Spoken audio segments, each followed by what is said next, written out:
Muito boa tarde, então, bem-vindas. Então, o tema de hoje é: tem público para essas peças com tingimento natural? Existem muitas pessoas buscando isso?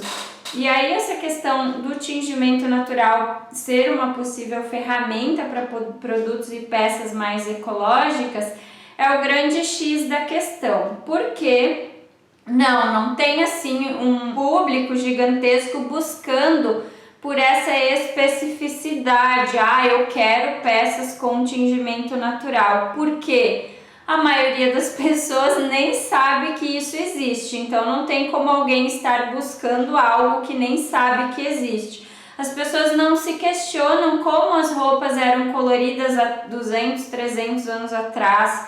Por exemplo, a gente vê aí filmes, séries de época, né, da Idade Média, né, ou antes, enfim, uma série de filmes históricos e ninguém se questiona como aquelas roupas eram coloridas. É claro que os figurinos dos filmes são de, provavelmente, tecidos com tingimento sintético, obviamente, mas se vocês observarem pinturas né, dessas épocas, tapeçarias, você vai ver cores intensas, cores vibrantes, né? E uma infinidade de cores, né? Não vai ter ali cor que você não encontra.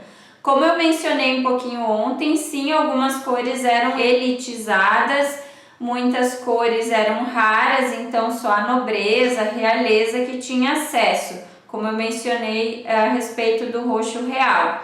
Mas ainda assim existiam, né, todas as cores, né, o acesso a todas as cores. Mas hoje em dia, então, as pessoas desconhecem que isso existe, né? O que é o tingimento natural, né? Se você comenta, as pessoas podem até deduzir algo, mas não tem aí um grande público em busca disso, né? Porque a maioria das pessoas não sabem que existe. Mas o que eu quero trazer aqui é que não é porque as pessoas não sabem que existe que elas não estão buscando algo. Então eu quero trazer aqui algumas pesquisas, algumas matérias, alguns apontamentos, tá? Por exemplo, tem um estudo do Sebrae, né, uma publicação do Sebrae de fevereiro de 2009, que trazia um crescimento do mercado de segunda mão. E aí a matéria: entenda o potencial da atividade que prolonga a vida útil de mercadorias e reduz seu impacto ambiental. Então o Sebrae já apontando um crescimento do mercado de segunda mão, mas por quê? Porque aponta também um crescimento de pessoas que buscam consumir de forma mais consciente, que questionam de onde vêm as coisas, que se preocupam com questões ambientais. E aí que eu falei que o tingimento natural, o X da questão em termos de público que busca essas peças é esse, questões ambientais, tá? Tem uma outra matéria do Sebrae de 2018, se não me engano, que apontava esse mercado em crescimento, né? Apontando isso em relação principalmente à moda, né? A busca por produtos mais sustentáveis, mais ecológicos. Em 2019, a IBM publicou um estudo, isso foi antes da pandemia, né? A pesquisa, né? Uma pesquisa, então, feita em 2019, apontando tendência para 2020. Veja bem que essa pesquisa foi antes da pandemia ou antes de se ter o alvoroço do coronavírus mesmo na China, tá? Foi antes, né? Bem antes das pessoas sequer cogitarem a chegada dessa onda aí que o coronavírus trouxe. Então, essa pesquisa, ela aponta que os consumidores pagarão em média 35% a mais por produtos sustentáveis e de procedência transparente em 2020, ou seja, uma pesquisa que apontava essa tendência de aumento antes de saber da pandemia. E aí essa pesquisa aponta, por exemplo, que em média 70% desses compradores que valorizam o propósito pagam um valor adicional de 35% do custo inicial para compras sustentáveis, como produtos reciclados ou ecológicos, tá? Além disso, hoje na época da pesquisa, no caso, 79% de todos os consumidores afirmam ser importante que marcas forneçam autenticidade garantida, como certificações ao comprar produtos. Dentro deste grupo, 71% estão dispostos a pagar um valor adicional para empresas que ofereçam total transparência ao produto, tá? Essa transparência, então, é apontada através de certificações que atestem aquilo que a marca está propondo como mais sustentável, mais ecológico, etc. Tá? E também essa pesquisa aponta que uma galera aí, que 57% deles estão dispostos a mudar seus hábitos de compra para ajudar a reduzir o impacto ambiental negativo. Bom, aí veio toda essa loucura da pandemia. E desde o início da pandemia, os órgãos aí de pesquisa de mercado em geral já começaram a fazer suas considerações, suas pesquisas próprias, né, para avaliar esses impactos, né? E aqui uma matéria, por exemplo, pandemia e sustentabilidade, impacto no consumo e negócios, tá? Então, apontando aí que com a Covid, né, isso traria uma onda de busca por produtos mais ecológicos. A pandemia, né, contextos pandêmicos em geral, eles têm tudo a ver com questões ecológicas, né, com interações com o meio ambiente. Então, ainda que não de uma forma profunda, as pessoas relacionam isso com questões ambientais. Ainda que não quando eu falo ainda que não de forma profunda, eu quero me referir não de forma assim muito técnica, científica, né? Mas as pessoas entendem as relações que tem, né? Esses contextos pandêmicos com questões ambientais e com a forma com que a gente interage com o meio, né? E hoje, né, no mundo com 8 bilhões de pessoas, os impactos que a gente causa, né, ainda que pessoas que buscam ser menos impactantes, ainda assim os impactos são gigantescos, né? E aí uma outra pesquisa aqui do Mercado Livre, de julho, né, do ano passado, então já aí a gente já estava com uns 4 a 5 meses, né, desde o início do isolamento, enfim. Essa pesquisa do Mercado Livre mostra um crescimento de 55% na busca por esses produtos na América Latina, né? Só no Brasil, 1,4 milhão de usuários optaram por produtos da categoria, ou seja, de um consumo mais sustentável. Não necessariamente de vestuário, de moda, tá? Mas, né, o Mercado Livre apontou esse crescimento de 55% na busca por esse tipo de produtos, certo? Aí uma outra matéria já em outubro de 2020, então aí mais recente, também fala: sustentabilidade ganha ainda mais força em tempos de pandemia. Então vejam que já era um movimento crescente, né? A busca por produtos mais sustentáveis, mais ecológicos, ela já vinha numa crescente, normalmente fora do contexto de pandemia. Então, com a pandemia, isso foi um boom, né? Não quer dizer que todo mundo está praticando isso, né? Aqui se aponta o crescimento, né? Uma visibilidade maior para esses produtos, tá? Então aqui essa matéria também traz, por exemplo, ainda de acordo com o levantamento, só no Brasil o número de vendedores dentro do marketplace que oferecem produtos sustentáveis aumentou 198%, mas comparando esse 198%, comparando lá com 2017, então comparando 2020, né, com um contexto bem anterior ao da pandemia, então 2017. A busca cresceu 198%, mas o número de produtos diferentes com essa pegada mais ecológica, mais sustentável, cresceu 322%, ou seja, em resposta ao crescimento da busca dos consumidores, o mercado então ofereceu mais opções desse tipo de produto, com essa pegada mais ecológica, tá? Comparando então 2020 com 2017, certo? O que seriam produtos sustentáveis? O que é sustentabilidade? Aí para quem tá um pouquinho por fora. Existe muita controvérsia hoje em dia, eu até não curto muito usar a palavra sustentável na Pano da Terra. No início aí dessa abordagem online até eu falava mais sobre isso, mas eu tenho buscado a trazer termos como ecológico, agroecológico, enfim, até porque eu vejo que a sustentabilidade é uma palavra que tem sido usada tanto e às vezes de formas errôneas, às vezes para abocanhar esse mercado consumidor. Marcas, iniciativas, propagandas, enfim, usam o termo sustentável às vezes sem ter um lastro de verdade, né? Ou às vezes faz alguma coisinha ali e já se autodenomina sustentável, sendo que há muitos aspectos envolvidos. Então, a sustentabilidade, a primeira vez que surgiu o termo, que se cunhou esse termo, começou a se trabalhar em cima desse termo, foi na Conferência de Estocolmo em 1972, tá? Que foi a primeira convenção das Nações Unidas para o Meio Ambiente, certo?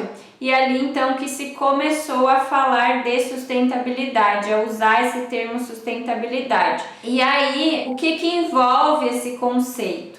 E como que se começou, por que se começou a trabalhar com esse conceito lá em 1972, nessa convenção. Então, ela ocorreu num contexto que o mundo vinha da Guerra Fria, né? Então, locais onde o socialismo, o comunismo era bastante arraigado, em contraponto, né, a cultura ocidental em pleno crescimento e uso. Foi nessa época que aconteceu, um pouco antes disso, né, a chamada Revolução Verde na agricultura, onde muitas tecnologias de guerra passaram a ser usadas na agricultura. Então, por exemplo, agrotóxicos, a própria mecanização, tratores, enfim, muita tecnologia de guerra, né, foi adaptada à agricultura. E aí, então, nos anos 60, foi esse boom da chamada Revolução Verde que a agricultura passou a usar essas tecnologias massivamente, tá? E isso implicou já de cara em grandes impactos ambientais, e já nessa época começou, né, por uma corrente aí de cientistas, enfim, a pensar sobre essas questões ambientais. Tem um livro, inclusive, que foi publicado mais ou menos nessa época, que apontava aí as grandes problemáticas do uso de agrotóxicos, né? A morte de abelhas, morte de predadores naturais, de pragas, enfim, muito agrotóxico pulverizado, poluição e não hoje em dia até tem um controle maior sobre os agrotóxicos, mas ainda assim é lá aquelas coisas. Mas imagine na época. Então, agrotóxicos que hoje são condenados, proibidos, como o DDT, né, o agente laranja da guerra, né, que era pulverizado para derrubar as folhas das árvores para ver os inimigos no solo. Então, agrotóxicos extremamente tóxicos que contaminavam então a água, enfim, que eram pulverizados por aviões, né? Então, um negócio assim triste de se pensar. E também muitas tecnologias de guerra que foram aproveitadas também na indústria têxtil, inclusive, por exemplo, os corantes sintéticos, né? Muitas substâncias ali eram coincidentes com substâncias para bombas, para produção de bombas, então se usavam os mesmos laboratórios. O nylon veio de tecnologia de guerra, né? Algumas iniciativas que produziam uniformes, né? Depois viraram marcas de moda. O próprio Ray-Ban, né? E famoso dos aviadores, enfim, veio desse contexto, tá? Então, muita tecnologia de guerra adaptada para a agricultura e para a moda. Mas, então, nesse contexto começou a se falar mais sobre meio ambiente e nessa convenção que surgiu, então, esse conceito de sustentabilidade, onde se entende que o consumo, o uso dos recursos naturais hoje ou na época não devem comprometer a sobrevivência das gerações futuras. Então a gente deve consumir de uma forma a não impactar, de uma forma menos agressiva, de forma a não exaurir os recursos para as gerações futuras. Então, sustentabilidade, que vem da palavra sustentar, né? O sustentável, ele está necessariamente atrelado ao tempo, né? Então, mesmo uma tecnologia altamente impactante, ela se sustenta, mas por um tempo mais curto. Então, se a gente exaurir esses recursos enquanto eles ainda existem, isso está se sustentando. Mas quando a gente pensa em longo prazo, décadas, séculos, né? É aí que entra a questão de práticas que não se sustentam ao longo prazo, ou seja, se a gente seguir com essas práticas, a gente está comprometendo a viabilidade das gerações futuras, tá? A sobrevivência das gerações futuras, certo? E esse termo, ele não se trata apenas de questões ecológicas, tá? No conceito de sustentabilidade hoje, há 3 pilares mais concisos, mais já consolidados, digamos assim, há muito tempo, que são a questão ambiental, a questão social e econômica. Então, além das questões ambientais, que na minha opinião é a mais importante, né? Porque sem um ambiente de qualidade, os demais ficam inviáveis, embora um influencie o outro. Mas um segundo pilar, então, as questões sociais, ou seja, não basta você causar menos impacto se você está explorando mão de obra, né? Se você não remunera bem o trabalhador, se o trabalhador está trabalhando em condições insalubres, indignas ou até mesmo análogas à escravidão, né? E questões econômicas, obviamente, isso tudo é muito lindo, mas as iniciativas também precisam gerar renda. Mas quando se pensa em renda, em economia, não é só renda para, digamos, verticalmente, né? É gerar renda de forma mais circular, mais horizontalizada, ou seja, uma cadeia toda bem remunerada de forma justa, certo? Não apenas, né, uma iniciativa que visa o lucro como empresa em primeiro lugar e que esse lucro ele vai favorecer meia dúzia de indivíduos, tá? Como em geral acontece. Então, que essa geração de renda, essa sustentabilidade econômica, ela seja mais horizontalizada, tá?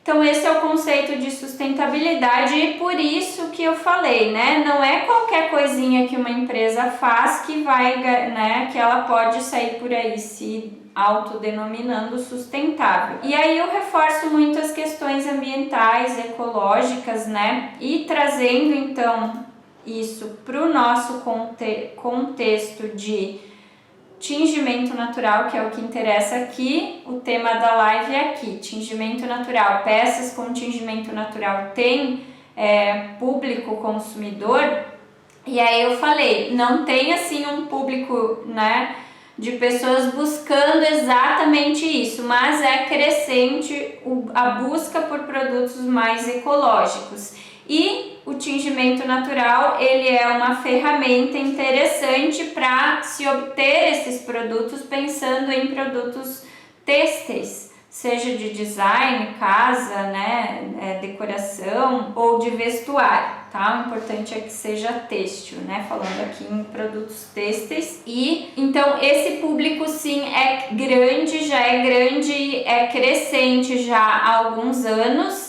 Mas com a pandemia isso ficou ainda mais intenso. Mas assim, pensando, tá, esse mercado é crescente, mas as pessoas não conhecem tingimento natural para buscar especificamente por isso. Mas o que eu acho interessante, pela minha experiência assim, de observação de pessoas que não sabiam que isso existia, não conheciam e se deparam com esses produtos, há um encantamento interessantíssimo, há um impacto super positivo, porque é aquela coisa de percepção, de perceber o quanto a gente é desconectado com o meio, com a natureza, com tudo que a gente consome vem de alguma forma da natureza, mas a gente não conecta, né? O ser humano perdeu essa conexão da origem das coisas. Aquela coisa, a criança que cresceu na cidade grande e não sabe que o leite não vem da caixinha, né? Vem da vaca, enfim. Então, essa desconexão, quando a pessoa vê um tingimento natural pela primeira vez, se dá por conta que aquela cor veio de uma casca de cebola, de uma casca de romã, de um chá preto, né, de um tempero que ela usa na cozinha, independente da origem daquela cor, né, é um impacto assim que faz a pessoa compreender a origem ou no mínimo assim questionar, entender o quanto a gente está desconectado com a origem das coisas. Então eu vejo também como uma ferramenta educativa de impacto imediato, que por mais que as pessoas não estejam buscando isso especificamente, elas sim estão buscando por produtos mais ecológicos. E outra coisa, assim, outra desconexão, por exemplo, muitas pessoas já buscam por alimentos orgânicos, alimentos mais limpos, né, livres de produtos químicos pesados. Mas não relacionam isso com o consumo em geral. A roupa, né, nossa segunda pele. A roupa então seja um algodão, ele guarda ali moléculas, substâncias agrotóxicas usadas nos cultivos, né? Inclusive no cultivo de algodão se utiliza em torno de 11% de todo o agrotóxico produzido no mundo, né? E a cultura do algodão, então, é a que em termos de fibras têxteis, é a mais cultivada e tá ali, não digo páreo a páreo com as fibras sintéticas de origem, né, do petróleo, por exemplo, mas produzido em larga escala. Então, as culturas, né, os cultivos de algodão consomem em torno de 11% dos agrotóxicos. E desses agrotóxicos, né, porque os agrotóxicos são divididos em categorias. Vai ter agrotóxico que é herbicida, ou seja, para combater plantas daninhas. Não gosto desse conceito, mas enfim, é o conceito que se usa. Tem os agrotóxicos que a gente chama da categoria dos fungicidas, então usados para combater doenças de plantas, né, que é aí de origem fúngica, e tem os inseticidas, que são então os agrotóxicos destinados às pragas, que vão ser larvas, né, em geral larvas, lagartas, besourinhos, percevejos, enfim, insetos em geral em diferentes fases. Então a lagarta vai virar uma mariposa, uma borboleta, né? Então os agrotóxicos, os inseticidas são destinados aos insetos. E esses são os mais perigosos, porque eles atuam para matar esses insetos, em geral, no sistema nervoso desses insetos, dessas pragas, né? E nós também temos sistema nervoso, tá? Então, um agrotóxico herbicida ou fungicida que vai agir nos sistemas da planta, os sistemas do vegetal são muito a fisiologia, né, muito diferente da nossa fisiologia. Já dos insetos não é assim tão diferente, né? Então, por isso que os inseticidas são os mais tóxicos. E na cultura do algodão são os mais utilizados. Então, enquanto a cultura do algodão consome 11% dos agrotóxicos produzidos no mundo como um todo, quando a gente fala somente de inseticidas, a cultura do algodão consome 24% do agrotóxico inseticida produzido no mundo. Ou seja, sem dúvida uma das culturas que mais consomem inseticidas, tá? E por não ser uma cultura, um cultivo que a gente come, também não se tem tanto cuidado, embora mesmo com os cultivos que a gente come, a Anvisa nos seus relatórios, a cada ano que a Anvisa lança relatórios, a gente observa alimentos, né, que tem agrotóxicos proibidos, né, princípios ativos proibidos no país, ou seja, alguém está contrabandeando esses agrotóxicos e usando nos alimentos em concentrações superiores às permitidas e agrotóxicos proibidos para aquela cultura, né, até liberados no país para outros cultivos, mas que são utilizados nessas culturas. Então, se existe isso, ou seja, esse uso de agrotóxicos em desacordo quando a gente pensa em alimentos como cenoura, morango, tomate, batata, ou seja, alimentos que a gente consome, imaginem no cultivo de algodão que a gente não come diretamente, né, que vira uma fibra têxtil. E a fibra guarda essas substâncias, essas moléculas. Tanto que em 2014 foram mapeadas 12 substâncias que seriam proibidas nos têxteis por causarem diversos problemas, desde alergias a problemas mais sérios, né?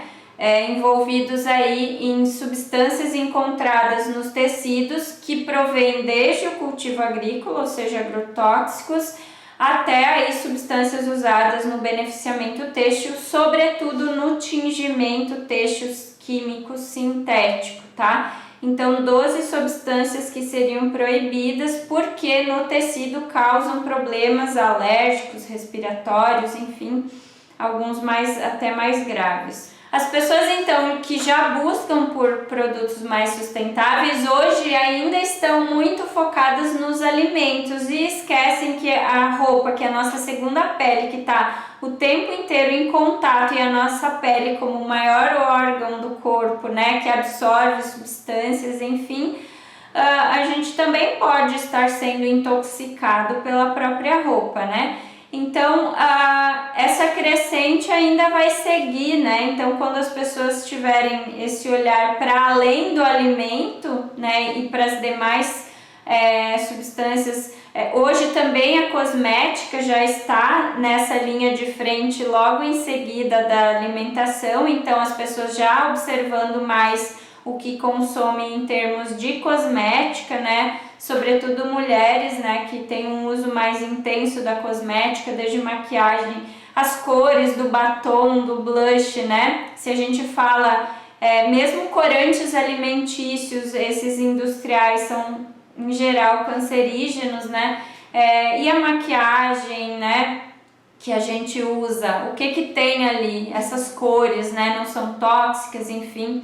Então, na cosmética isso também tem um movimento grande e as roupas, né, seguem aí nessa tendência também. E tenho certeza que isso cada vez mais será importante e significativo, certo? Bom, e aí eu vejo assim que o tingimento natural, além de propiciar, ser uma ferramenta para você buscar, para produzir peças mais ecológicas pelos impactos ambientais reduzidos, né, substâncias menos agressivas, em geral plantas, alguns mordentes metálicos, sais metálicos, mas a gente usa os de menor impacto e tem formas de, mesmo no lançamento, eles serem neutralizados, né? A gente fazer um pré-tratamento antes de lançar esse resíduo no ambiente. E, por exemplo, o alúmen de potássio, ele é inclusive utilizado em cuidados pós-barba por ser cicatrizante, né? Em desodorantes, e a gente usa como um mordente, né? Como um fixador no tingimento natural. E também esse impacto positivo pelo potencial educativo, como eu falei, né? Faz a pessoa perceber, a pessoa realizar, né, a origem das coisas, né? Então, uma fibra de linho, como é que é a planta do linho, né? As pessoas às vezes não relacionam que o linho do tecido é o mesmo linho, a mesma planta da linhaça, do óleo de linhaça, da semente de linhaça, né? O algodão, né? Como é uma planta de algodão, da onde vem a fibra, enfim. Ainda o algodão mais comum, mas o cânhamo, né? Que vem da maconha, e outras por aí afora. A própria lã, a seda, né? Que aí são de origem animal. Então, é esse impacto que tem esse potencial educativo também para potencializar esse crescimento de consumidores que buscam esse tipo de produto, essa ferramenta impactante, né, de mostrar a origem das coisas, só que em relação às cores. E aí eu sempre trago aqui a questão da casca de cebola. Por quê? A cebola, então, né, não é um alimento que se consome, né, não é como uma fruta que tem todo esse apelo, mas é largamente utilizada na culinária, né, uma importância fundamental na culinária. E a casquinha da cebola, então, um resíduo alimentar. E quando a pessoa vê a cor que ela propicia, semana passada numa live mostrei, né, uma camiseta aí tingida com casca de cebola, aquele amarelo mostarda, super interessante, e saber que aquela cor, ela veio de um resíduo alimentar, impacta, né? Impacta, surpreende positivamente para entender a origem das coisas e aí você começar a relacionar também com o passado, né? E o histórico milenar do uso do tingimento natural. Eu, por exemplo, nunca na minha vida tinha me questionado de onde vinham as cores, né? Na idade medieval, enfim, aqueles vestidos da realeza, enfim, super coloridos. Passei a questionar agora sempre que eu vejo um filme de época, né, um filme, né, mais histórico assim. Ontem eu estava assistindo Emma, essa nova versão aí indicada ao Oscar, e a Anne Taylor, né, a atriz que também da série O Gambito da Rainha, maravilhosa, no filme Emma, então ela usa muito amarelo, um vestido amarelo super, né, super intenso. E aí agora, sempre que eu vejo essas cores, obviamente que ali no figurino são tecidos atuais, mas essas cores, né, existiam, né, naquela época. E aí eu sempre fico imaginando, se eu tivesse que ter tingido esse vestido, o que eu usaria para conseguir essa cor, né? Então faz a gente refletir, né, sobre a origem das coisas, a origem das matérias-primas usadas nos produtos que a gente consome como um todo, tá? Mas a gente tem a questão dos cuidados com as peças de tingimento natural, certo? Alguns mais, outros menos, mas também vejo como um potencial positivo em termos educativos, porque em geral todas as roupas demandam mais cuidados se a gente quiser que elas durem mais, né? Então, e que esses cuidados, por serem roupas mais resistentes, a gente não dá bola, tá? E no no tingimento natural, dependendo do corante que a gente está usando, se a gente fizer uma lavagem mais agressiva, pode dar problema. Não todos, né? Principalmente esses de solidez mediana que a gente possa vir a usar. Mas também pode ter um aspecto positivo no sentido dessa questão, né, do cuidado com as roupas, porque se a pessoa começa a atinar mais para cuidar da roupa, em função de ter uma postura mais ecológica e de estar consumindo produtos mais ecológicos como esses com tingimento natural, elas passam a visualizar isso também na roupa comum.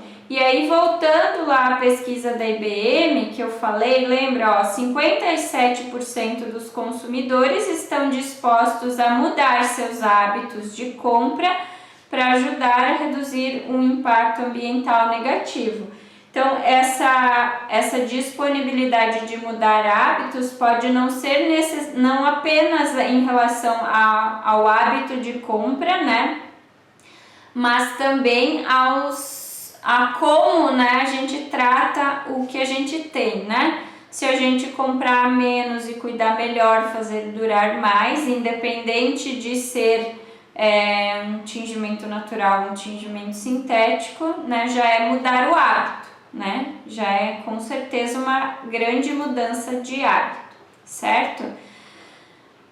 Então também vejo, embora essa questão dos cuidados possa ser uma objeção, um gargalo, uma dificuldade na comercialização de peças com tingimento natural, tem um lado positivo que é o educativo, tá? Mas também já existem pesquisas, já existem poucas iniciativas.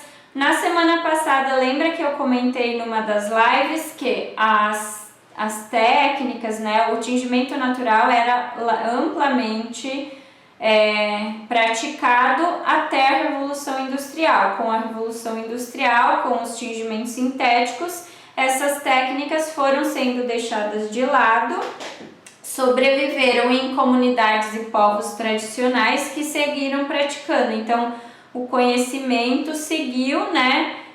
E hoje vem ganhando visibilidade novamente, mais e mais pessoas seguindo o uso dessas práticas. Mas vejam que foram mais de 100 anos aí, quase 200, bem dizer.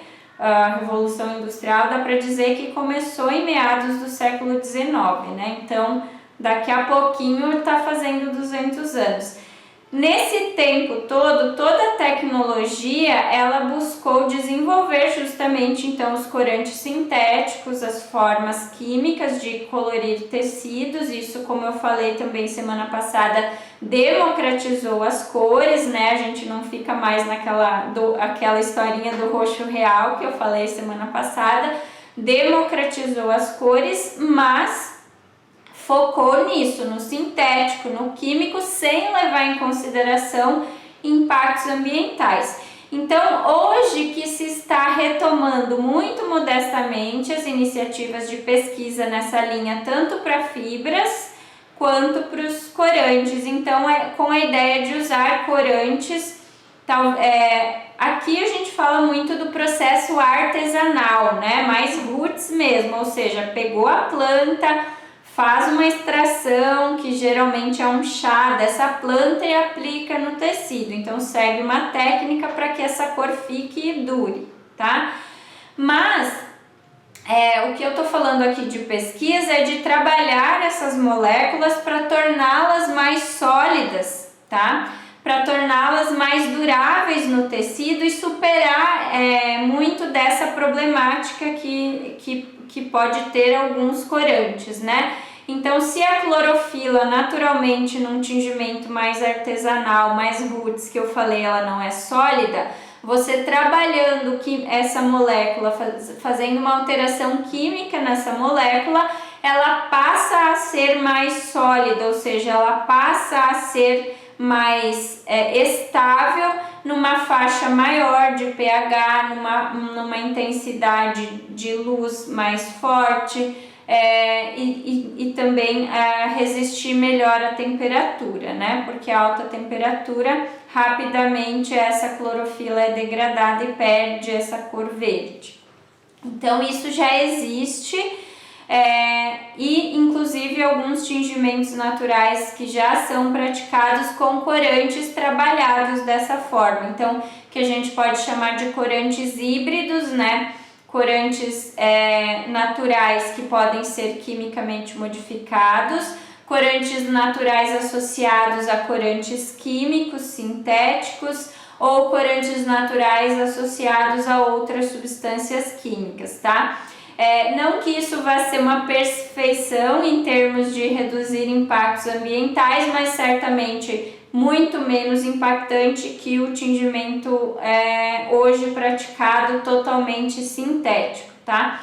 Então já estão sendo desenvolvidas tanto tecnologias para fibras, né, tecnologias mais circulares de beneficiamento de fibras, e modestamente isso também já está sendo estudado, né, moléculas corantes de origem natural sendo trabalhadas quimicamente para que elas tenham uma solidez maior, uma durabilidade maior, tá? Então sim, isso é possível, só que toda a tecnologia até hoje não focou nisso. Quando a gente investe recurso, cacholas pensando, né, cientistas aí trabalhando em prol disso, buscando soluções, sim, a gente consegue. O problema é que foram 2 séculos aí que isso morreu, né, que toda a tecnologia foi direcionada para as moléculas sintéticas, para as substâncias químicas. E agora que, com toda essa movimentação